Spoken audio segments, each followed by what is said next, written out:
Hi, my name is Melissa Joy Yeung, and my Cantonese name is Yeung Yun Yi.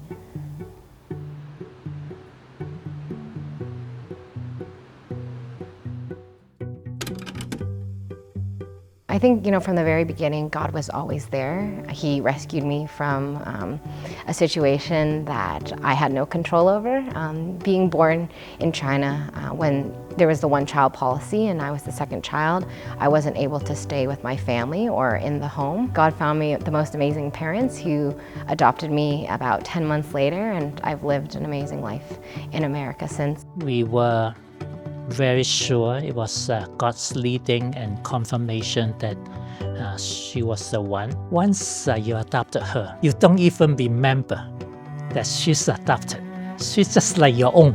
When I was 18 and I was writing my college application essays, the prompt was, where are you from and who are you? I had always known who I was, but I had a couple of missing details. So I went into my dad's files in the middle of the night and I found a folder with my name on it. I opened it up and it was all in Mandarin.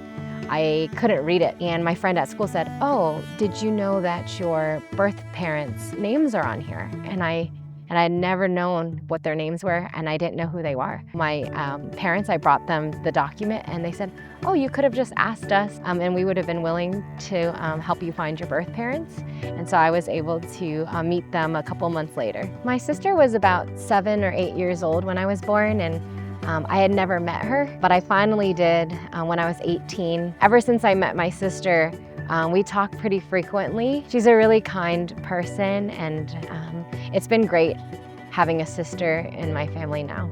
I have a wonderful family. I was so blessed with very loving parents who taught me to love Jesus and also to love others. My parents have always modeled how to love others and how to be caring.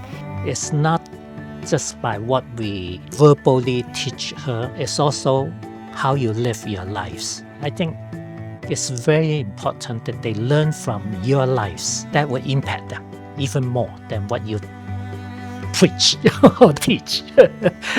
And from them I learned how to be empathetic and to really just share the gospel and to think about others' needs before my own. I just want to give back to the children that are still in China and for those that have been adopted. I grew up going to the orphanage starting when I was in 5th grade, and I'd pretty much visit every single year. So we helped over 100 families to adopt from China. Because of that, we were able to know a lot more about the orphanages in China. Seeing the children and how happy they were has really inspired me in my career and also in my personal and spiritual life. Well, that's why even when she go to work in Hawaii to help the veterans that are homeless, that have all kinds of special need and mental issues, because she's already have the heart, the love, the care that she learned when she was growing up to people with special needs. Occupational therapy is a really meaningful career because you get to work with individuals, that includes children and their families, often in times of need. And to be able to walk alongside someone during that special time is really a privilege and a blessing to be able to support. I will never know what it's like to be a veteran or to serve through a war or in a different country, but there's such a need to be able to provide mental health care for them. They taught me so much. They've been through so many things that I will never experience or know, but they were so gracious. We would go surfing, I would take them into the ocean, and it was very therapeutic, so it helped them and they were able to talk to me about what's going on in their lives. I helped veterans when they were in the hospital or even when they were on the street, and just meeting their needs right where they're at and showing God's love. So when I went surfing with veterans, we would each take a surfboard out into the middle of the ocean. It's a really calm, peaceful environment, and basically it encourages the veterans to talk and to share about what they've gone through.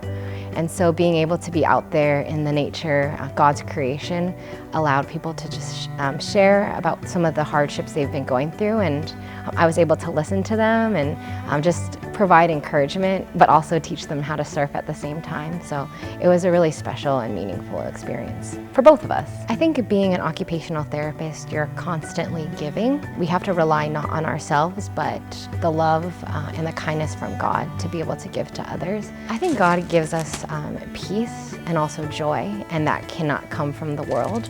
And so just remembering that, I try to focus on that every day. I spent the first few years of my career working in hospitals, and I really enjoyed that experience. And then I decided that I wanted to try teaching because I wanted to inspire the next generation of healthcare workers. I really care about my students. I want them to perform well academically, but more importantly, I want them to be kind, caring, and empathetic practitioners.